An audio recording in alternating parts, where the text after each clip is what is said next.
The law of Goya is simply get off your ass. So if you think and you believe and you emotionalize, you visualize, and you create your plan for how am I actually going to achieve this? So what do I need to do? When am I going to do it? How specifically? How am I going to tweak it, measure it, and iterate it so that I'm consistently making progress? I learned the value of progress versus perfection. None of my mentors ever had me focus on perfection. They had me focus on progress to just keep getting better. Little incremental gains every day, every week, every month, every quarter. And even when you move backwards a couple of steps, what's the progress that you made in what you learned? So I was taught that failure is an opportunity to learn. And I was also taught to disassociate me being a failure from failing. For sure. Right? I want to go back to what you were talking about with beliefs. Yeah. And you said, this is so cool. You were talking about how you wrote down these beliefs and you were reading them over and you were doing what you were told and you're running your finger across it. You're really allowing yourself to feel it, imagine it, and your brain was screaming something at you. My brain was screaming, that's bullshit. That's not true. You're not successful. You're not earning that amount of money. You're not smart. You're not this. But I was also taught at the same time that when that happens, first and foremost, that's normal. That's the old self and the old patterns trying to fight for their life. And he said, with repetition and emotion and consistency, initially it's hard. And you have to use conscious effort to create the new beliefs. He says, but over 30 days, 60 days, 90 days, 180 days, that new pattern that you're focusing on and paying attention to, your brain basically says, well, I guess you really don't need those old patterns. You keep activating these new ones. Let's just make these ones work and let's make these real. Yeah. But I wanted to understand what happened. And with even the law of attraction, I was taught the law of attraction, I was 23, 24 years old. Also at a real estate conference, they were talking about this law of attraction thing, that there's this energy, everything's made up of energy. I am energy, you are energy, and my thoughts, create this resonance between what I attract and what I don't. I was like, oh good, I like that shit. Like I want to attract more of the good stuff, right? And so I bought in, I bought into stuff that just made sense to me, but then I was a voracious student. I wanted to understand how.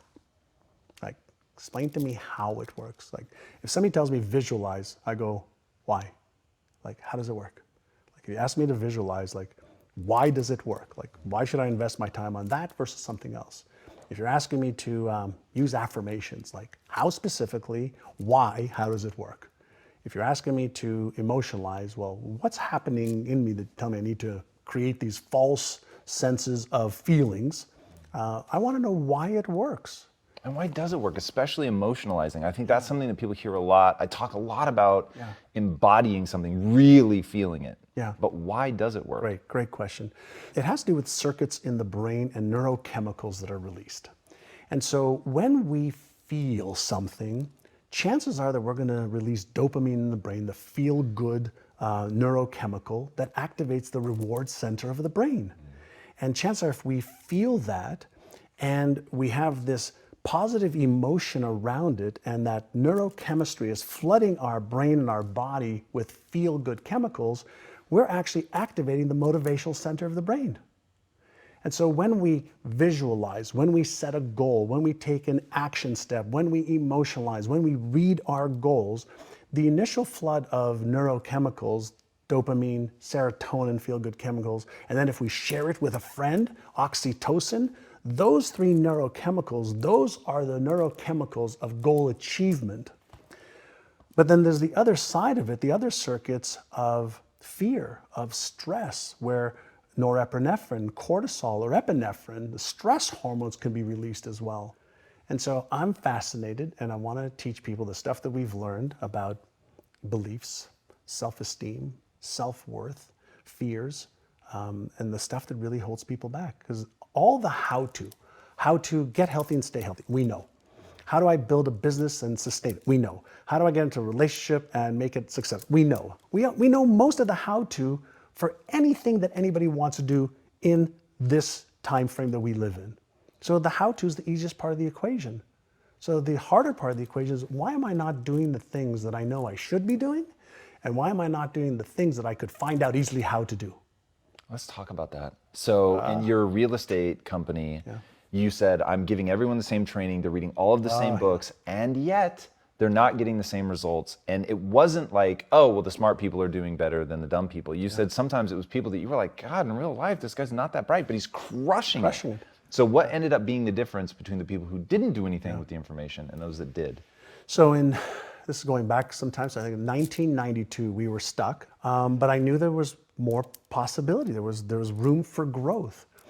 And I wanted to figure out if the stuff that I did in the 80s when I was a kid, that broke free, would it work with some of my agents? And so we took 75 agents, randomly. Agents said, hey, do you want to get into a 6-month program to retrain your brain, your subconscious brain, around your beliefs about what is possible for you to achieve, around your habits of what you have to do in order to achieve that.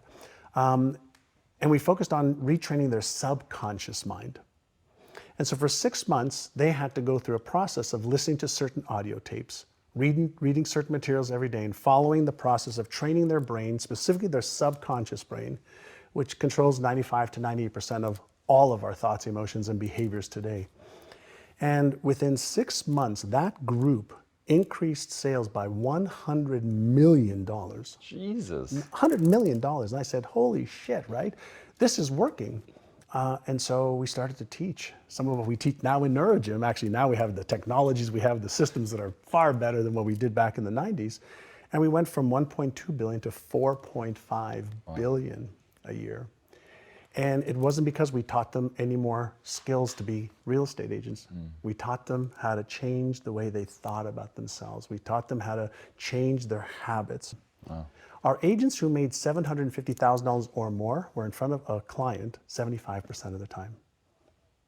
And when we asked all the agents that weren't in front of more clients, why are you doing that? Why aren't you in front of people that are going to help you earn more income? Oh, well, we're busy doing this and doing this and doing this. And they had stories and excuses and reasons why. And so part of the work that I love to do now is really help people understand